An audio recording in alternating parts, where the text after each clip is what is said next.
Hi, I'm Linda Mowell, and welcome to Art This Week. On this week's episode, we visit the Kimball Art Museum, and our interviewer, Amy Cardoso, speaks with curators George Shackelford and Mary Morton about the exhibition Gustave Caillebotte, The Painter's Eye. Now for Art This Week.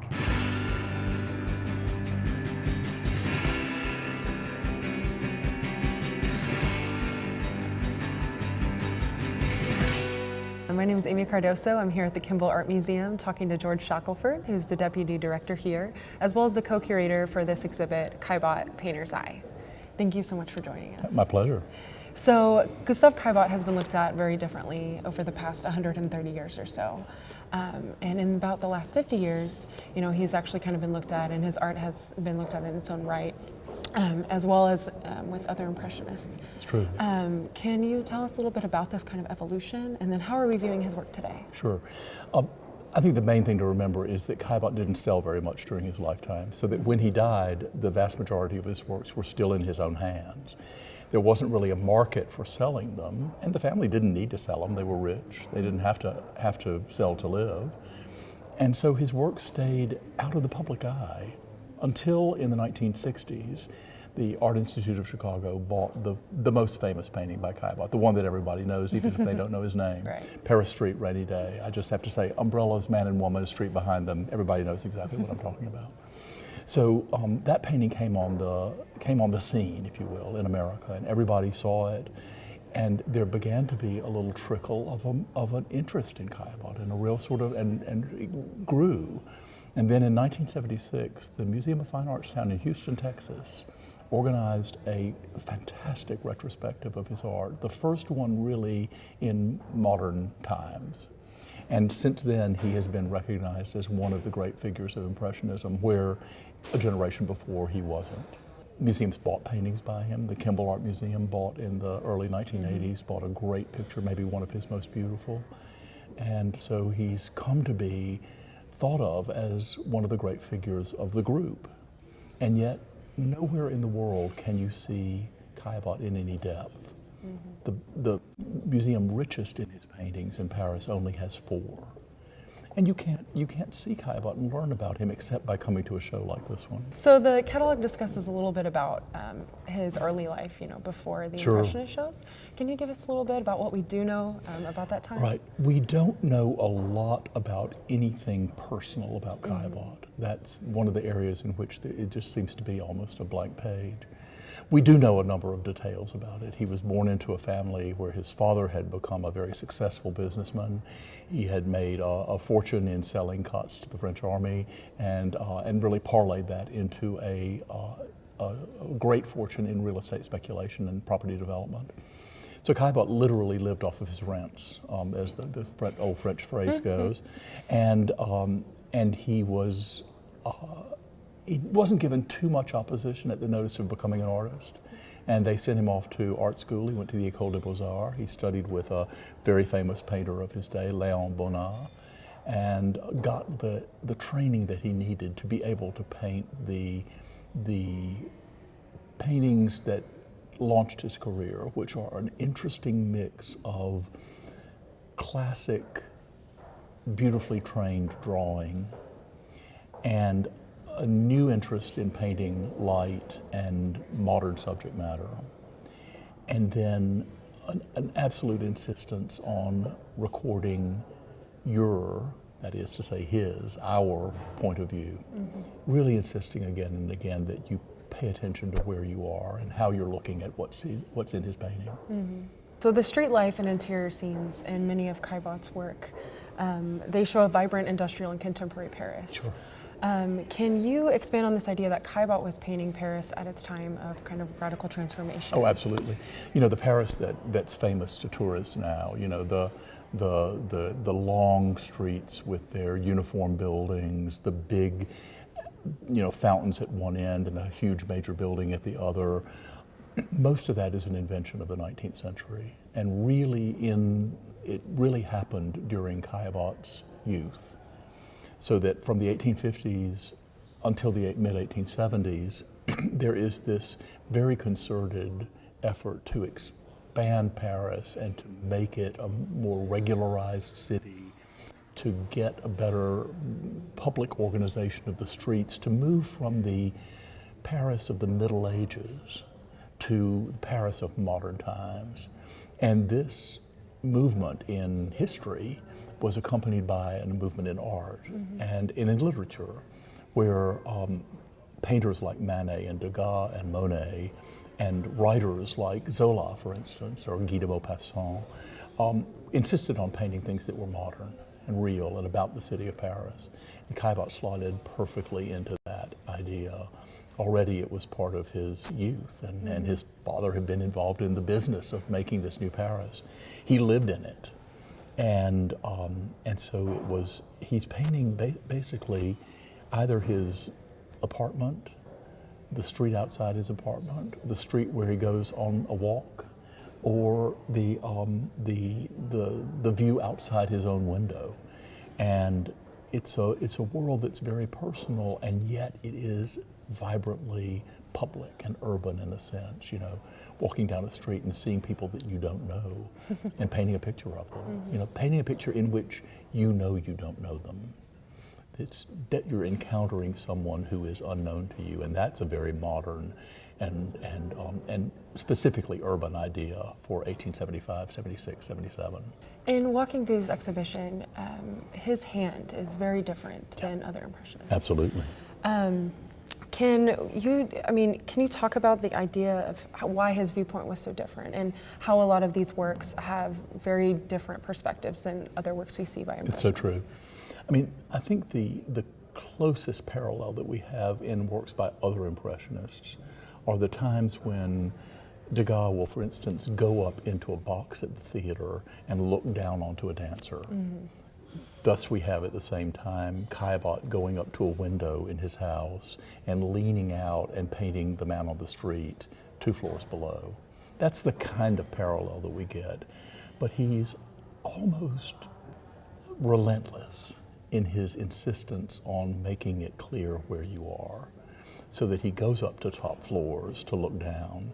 He stands on the sidewalk and paints the receding sidewalk and the receding streetscape in front of him. He takes you to the luncheon table and paints the plate that's in front of you, but you can only see half of it because you're so close to it in the picture. He'll take you to the market and put you so close to the fruits and vegetables that you can't see anything around. You don't see the vendor, you don't see the rest of the window, you don't see the street beneath it, the sidewalk beneath it. You're focused in.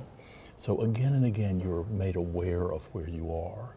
And that insistence on viewpoint is unique really to Caillebotte. And it's accompanied often by a technical facility and a reliance on rather old-fashioned technique of painting that wasn't as exploratory as his contemporaries Monet or Pissarro were. And yet in this exhibition you see him balancing these two things. There's a wonderful group of 3 paintings, all from private collections, that take you from rather unfinished but signed and dated to medium finished to intensely highly finished. Same subject matter, same viewpoint, absolutely the same composition, seen over probably a couple of years. And so even within a time period, he could paint with different hands, with different ideas about what he wanted to convey. And as the show goes on and his interest in outdoor painting expands, his color gets lighter, the pictures get brighter. They often end up being more flashily painted, you know, a lot more apparent brushwork, where some of the early ones you can barely see the pattern of his brush. It's so refined. So he's an artist. You're seeing him across 20 years in this show, basically, from the mid-70s to the mid-90s when he dies. And you see that evolution across time and see his changing, not so much his changing point of view, because that stays pretty much the same, but his changing ways of rendering it. he's an artist to discover, I think, in a wonderful way. Through his career, he was very close with the Impressionists. Sure, he was one of them. Right, as a supporter, a patron, a promoter, Yes, and a friend. absolutely. Although, you know, he came from a completely different background than many of these people, Oh. what kind of similarities do you think drew them together? Well, I think there are a lot of sort of accidental moments drew them together. Caillebotte was a distant cousin of one of Degas' best friends from high school. Mm-hmm. And he lived very near and was a friend of yet another friend of Degas who had been an early participant as a sort of Sunday painter in the Impressionist exhibitions. And so he had these kind of social connections to people that made him not unfamiliar to them as a personality in Paris. And so he had an in, if you will, but it was they who sought him out. Certainly he almost certainly spoken to other people of his admiration for their art. And we know he saw their first show because there's so many echoes of what they did in his early paintings. He gets invited to join the group, and then with all of really the excitement of a young man, he gets so involved with it that they let him fly and they let him help organize the shows. And he goes out there, he spends money for them, he prints the posters, he prints the catalog, he rents the apartment they're going to have the show in, and he's really a very actively involved member of the group. And in that, he forms relationships with them. Mm-hmm. He becomes a patron of Monet and Degas in particular, but also Caillebotte and of Pissarro and Sisley. He buys major paintings by Manet, who is the sort of outside member of the Impressionist group, never participating, but always being in some way slightly involved.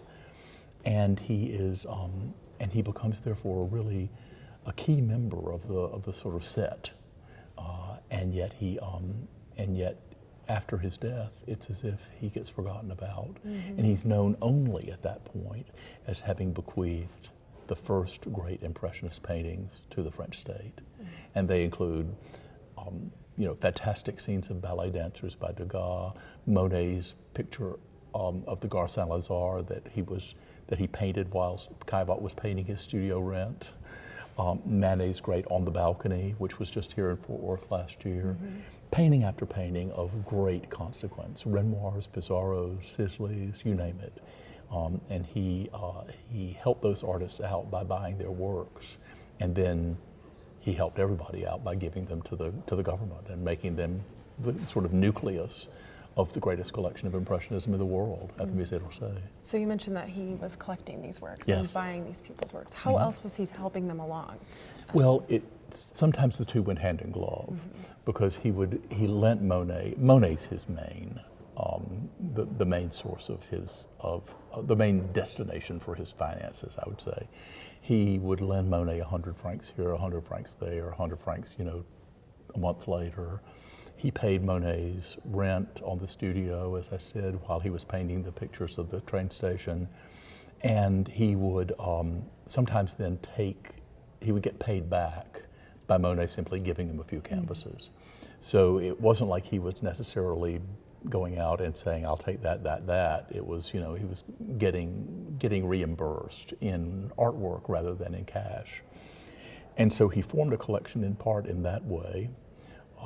And he ended up then having a really good collection. And he recognized it very early. He recognized even as early as 1876, 77, that what he already had was good enough to make a new start in the French national museums.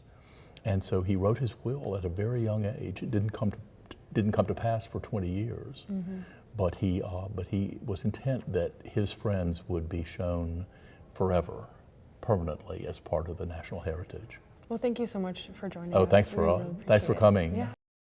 I'm here with Mary Morton at the Kimball Art Museum of Fort Worth. We're talking about the Gustave Caillebotte exhibition here, The Painter's Eye. And Mary Morton is the curator of French paintings at the National Gallery of Art. So this is probably Caillebotte's most famous painting. Can you tell us a little bit about it? Yes, so if you are American and you have heard of Caillebotte, it's probably because of this painting, which comes from the Caillebotte family in 1964. It is bought by the Art Institute of Chicago. And it instantly becomes the most popular, one of the most popular paintings in the collection. But it's known generally as the umbrella painting because people can't remember the name of the artist who painted it. Gustave Caillebotte, or they are uncomfortable with pronouncing his name. And it is Gustave Caillebotte's masterpiece. It's kind of amazing that it left France at all, but you have to understand that there was not a lot of esteem for Caillebotte's work until around 1960s, 1970s, 1980s. Still, I think we're building his reputation or recovering his reputation. He was a core Impressionist painter, and he exhibits this in the third Impressionist exhibition. And it is spectacular. You see how gigantic it is. This is the scale of paintings that French painters of the 19th century and 18th century would use for ambitious works. But they were supposed to be about important subjects. History paintings were supposed to be about topics from ancient history, ancient literature, the Bible, something didactic and morally, edifying. In this case, what the artist has done is literally taken a snapshot of a local crossroads in this brand new city of Paris. It's called the Place de Dublin. It's where 8 streets converge in one of the brand new neighborhoods of the city that had been constructed.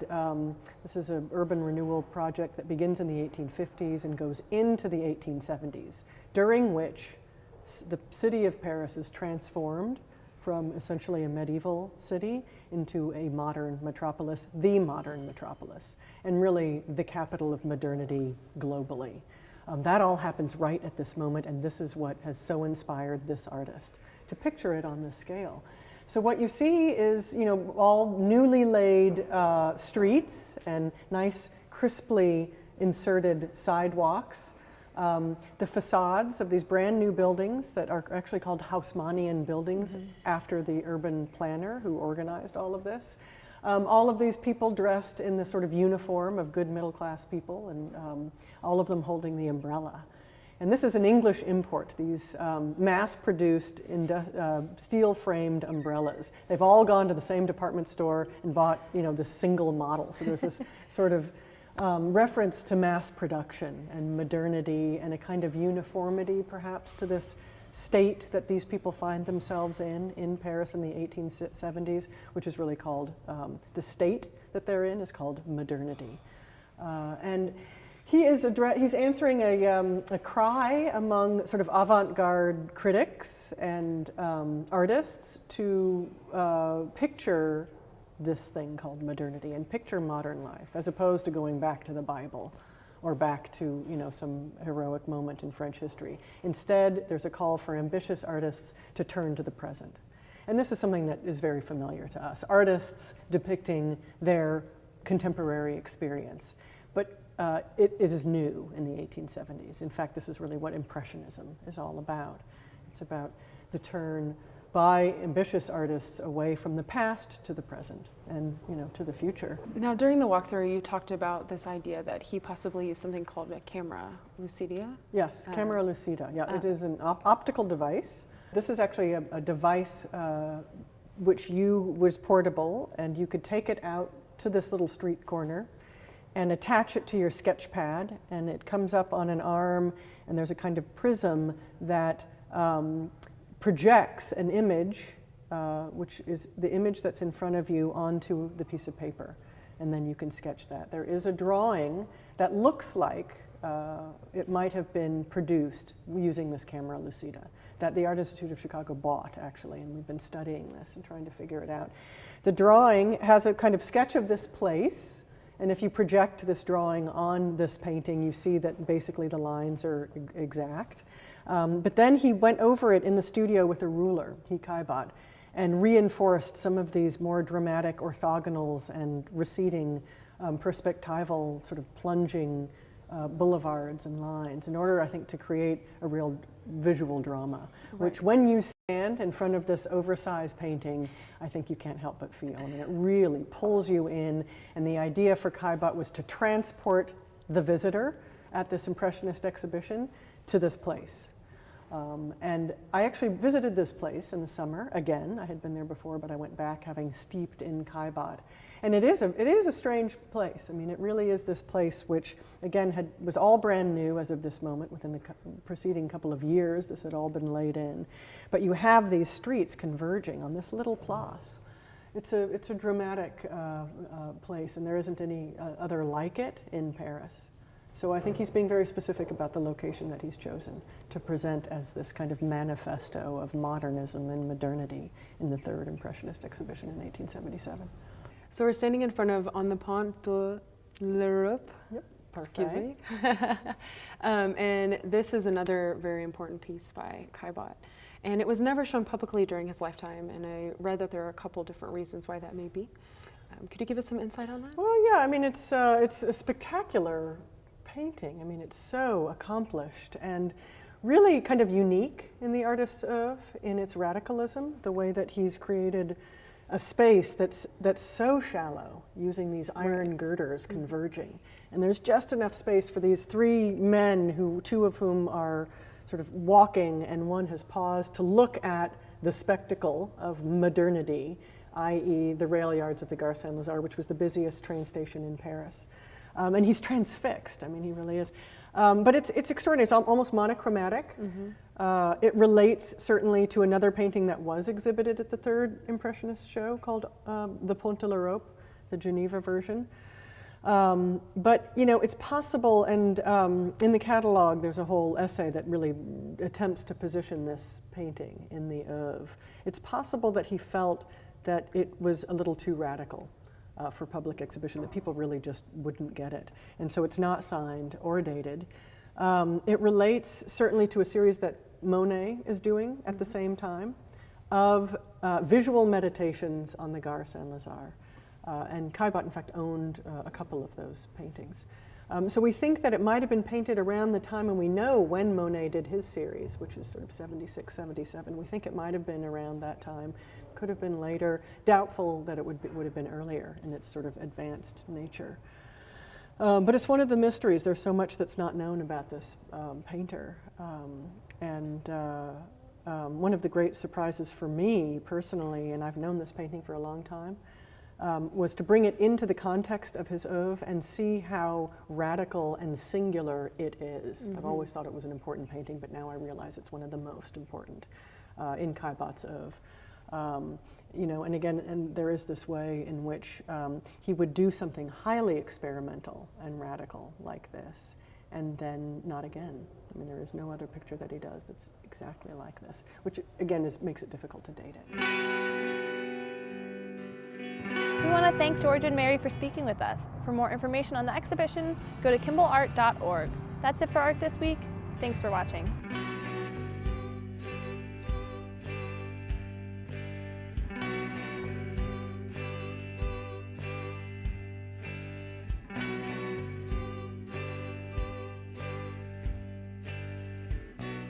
I still got your Polaroid.